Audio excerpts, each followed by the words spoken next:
Tout commença le 3 décembre 2023. À 18h05, c'est le bruit d'un mail qui a retenti sur mon téléphone. Et dès son ouverture, à la lecture de ses premières lignes, son contenu attira tout de suite mon attention.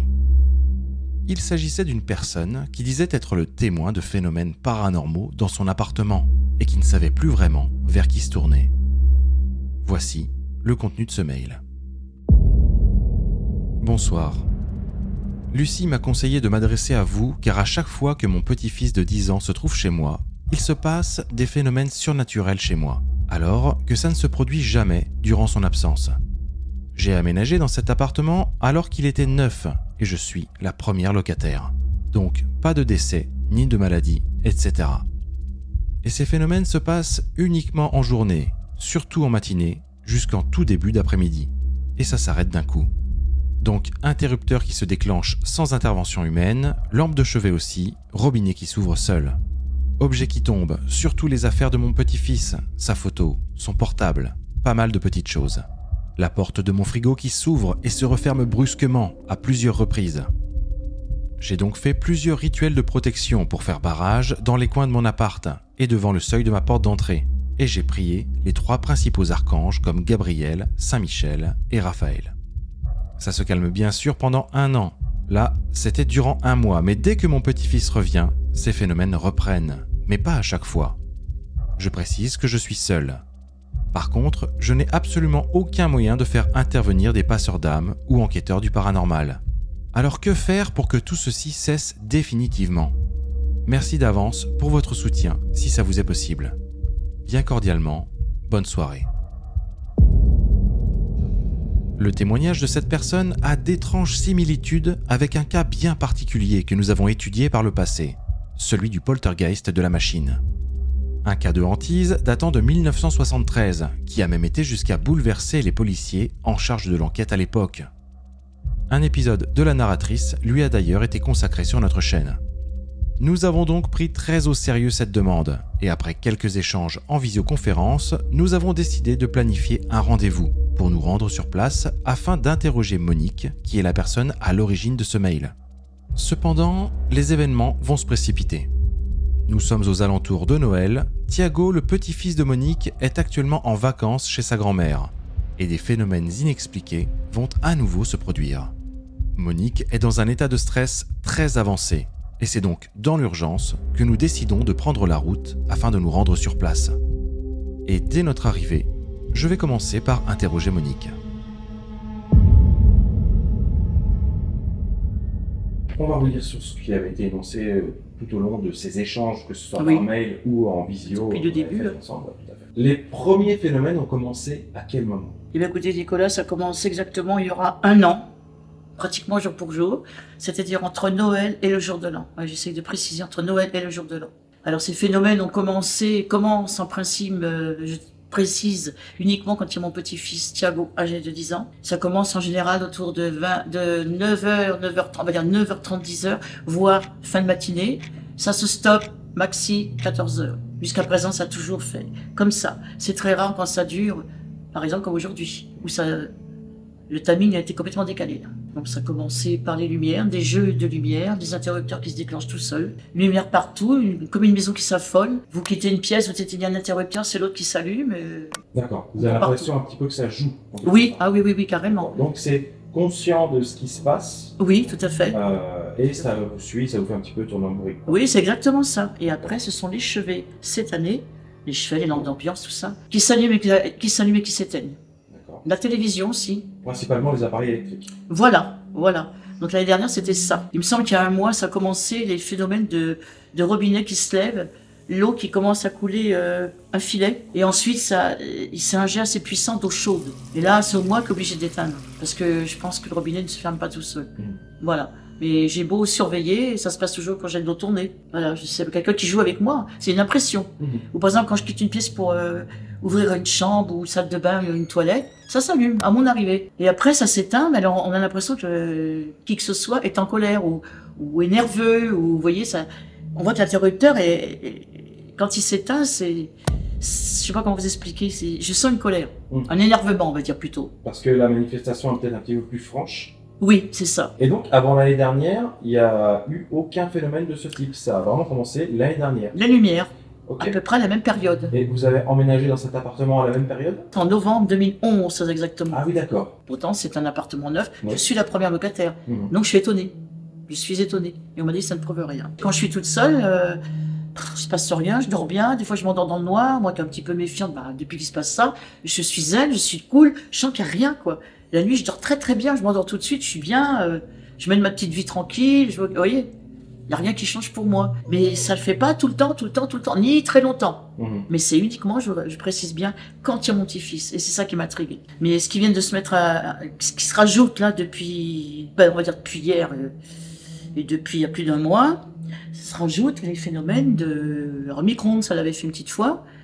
Puis alors là, le micro-ondes, vas-y, je débranche, les boutons qui tournent, mais ça, je les vois pas. J'ai beau les observer, les filmer, dès que j'ai le dos tourné, clac, j'entends. Et puis, ce qui est vraiment intriguant, ce qui m'a quand même interpellé, c'est la vitrocéramique. Oui, c'est un modèle très simple, c'est du bas de gamme. Là, les boutons, ils se tournent. Pareil, j'ai beau surveiller, filmer, rien, non, j'enlève, moi. On voit pas. Puis après, je me retourne, et le petit me dit, oh, regarde, les plaques sont rouges. Et après, mon portable, et je suis sûr que ça fait drôle, parce que mon portable, je le mets droit. Je fais des marquages exprès. Je fais juste ça, je me retourne. On voit pas faire. Il est comme ça. Et après, pouf, et je le vois pas tomber. Mais il tombe. Puis ça vous lance des éponges aussi. Des éponges, n'importe quoi. On me lance un stylo. L'année dernière, c'était un briquet. Il y avait plein de choses qui tombaient. J'avais mis des petits lutins là de Noël.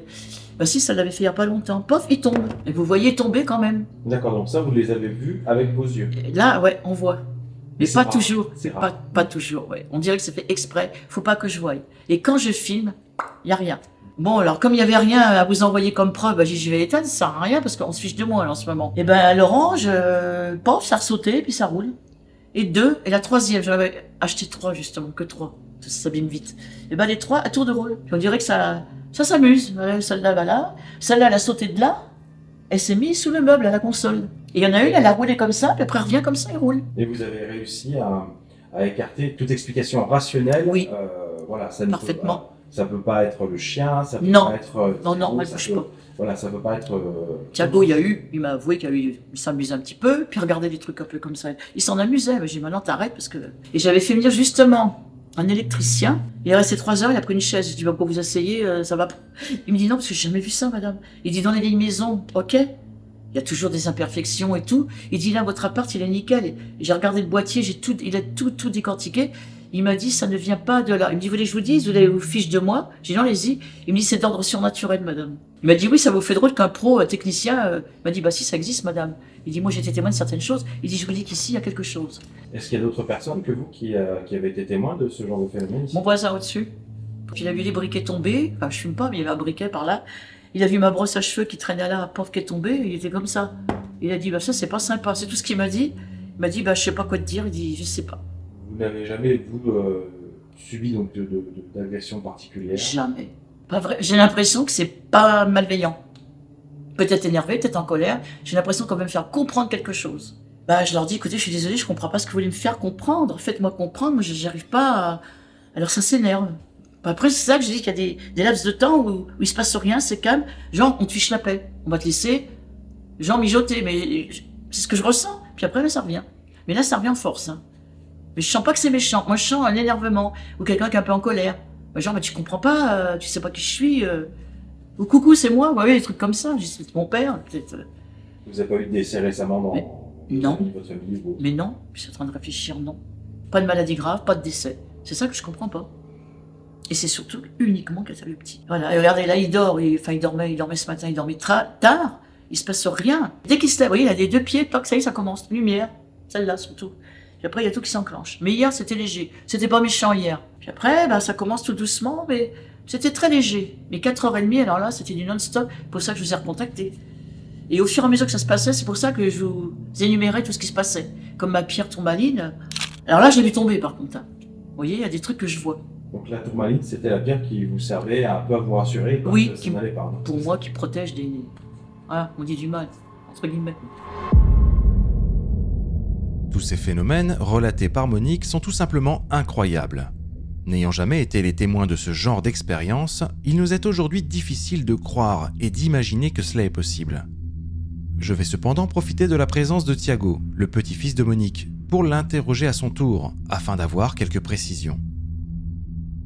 Hormis quand tu viens chez ta grand-mère, t'as des fois des phénomènes un peu bizarres qui se passent chez toi ou pas du tout? Non, chez moi, non, pas du tout. Jamais? Non, jamais. D'accord. Est-ce que toi, tu as déjà vu, comme ta grand-mère, des objets, par exemple, qui tombent tout seuls? Ah oui, oui. D'accord. Et ça, tu les as vus ici? Oui. Uniquement ici? Oui, que ici. Quand tu viens ici, tu entends des choses particulières, tu vois des choses particulières ou pas vraiment? Non, pas vraiment. Est-ce que tu as peur de venir ici? Non. Je suis même content de venir ici. D'accord, tu es content. Mais les phénomènes que ta grand-mère décrit, tu n'en as pas peur particulièrement? Non. Ta grand-mère nous disait qu'à un moment, c'est toi qui faisais exprès de faire tomber les choses pour l'embêter. Oui, pour jouer un peu. Pour jouer un peu, ok. Mais aujourd'hui, tu affirmes que ce n'est pas toi qui fais des bêtises pour embêter ta grand-mère. Qu'est-ce que tu en penses de tout ça? C'est un peu bizarre quand même que ça se passe que ici, parce que même chez mon autre grand-mère, ça se passe pas. Puis elle fait des trucs bizarres, mon autre grand-mère, un magie noire, un truc comme ça. Puis ouais, je sais pas moi. C'est que ici que c'est bizarre. Toi, tu t'intéresses un petit peu au domaine du paranormal, apparemment? Un tout petit peu, mais pas trop non plus, parce que j'ai rien à faire là-dedans pour les trucs comme ça, moi. D'accord, ok. Enfin, jouer à Fortnite. Ouais, voilà. Ok, ça Je marche. refais en plus. Ok, ça marche. Ta grand-mère m'a raconté qu'une fois, tu t'étais senti poussé ici. Est-ce que tu peux me raconter un petit peu comment ça s'est passé?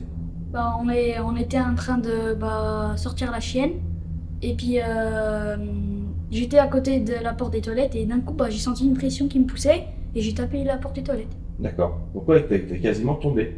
Ouais, presque, Ok. presque tombé. Et ça t'a fait mal? Non, pas trop, mais ça. Coup de pression, quoi. Ça t'a surpris, quoi. Ouais. Il est maintenant temps de passer à la pratique. Nous allons tenter une prise de contact avec l'éventuel poltergeist qui habiterait ces murs. Nous allons truffer tout l'appartement de caméras et d'appareils en tout genre. Géophone sur le canapé, multitask dans la cuisine, pod EMF dans l'entrée et pod électrostatique dans la salle de bain.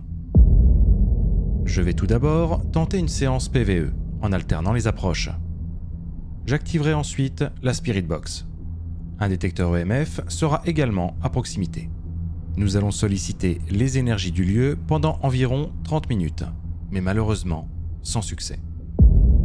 La Spirit Box restera silencieuse et mis à part quelques fluctuations EMF potentiellement explicables, nous n'aurons rien de très probant. Alors, comment expliquer une telle différence entre le récit de Monique et les résultats de ce soir?